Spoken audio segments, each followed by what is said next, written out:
Senator JV, kasi po itong BICAM ngayon may media coverage, ano po, mga photo op, but yung actual deliberation po nito wala. So by next week po magkakaroon na ho kayo dito ho ng technical working group and then the small committee. Ano ho ang inyong masasabi doon na ito po hindi na po bukas sa publiko? Siguro po, Manong Ted, ako po ay mas pabor din po para makita ng taong bayan kung ano po yung mga provision ng mga disagreeing portions na pinaglaban ho ng both houses, no?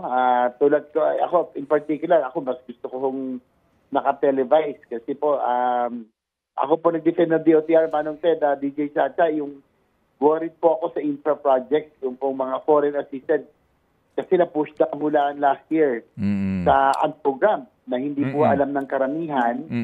So gusto natin mailagay sa program. Tulad din po ng controversial na PhilHealth Funds, no? Yung po nagkaroon po ng provision ang GAA last year na pwedeng gamitin yung mga excess funds ng mga GOCCs hindi po alam ng karamihan tulad ko po nung huli ko nalaman. Kaya mas maganda ho para sa akin kung merong televised coverage yung BICAM.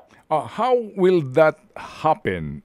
Kung kayo po mismo ang gusto ho ito ang maging proseso, will that be coursed through a motion in the bicameral conference committee? Tapos na mismo yung paghaharap ng dalawang kapulungan ng inyong mga kinatawan, di ba? So ngayon, yung technical working group, paano po yan? Kasi maganda hong pakinggan yan sa Senator JV, ha? And sa iba nga, ang gusto nga, yan po ang mangyayari. Para malaman natin, sino ba ang nagsusulong nito? Ano ba ang kanyang argumento? Sino ba ang nagsusulong ng ganito? At anong kanyang argumento? Paano po mangyayari yan kung sakasakali? Siguro Manong Ted, after ng TWG matapos yung meeting pag nag-reconvene, total nandun man ang media yan bago sila pinapalabak for the actual meeting. Baka probably, siguro kung may mapag-usapan, kung pumayag po ang both sides na makunan. Pero yan po pag-uusapan po siguro.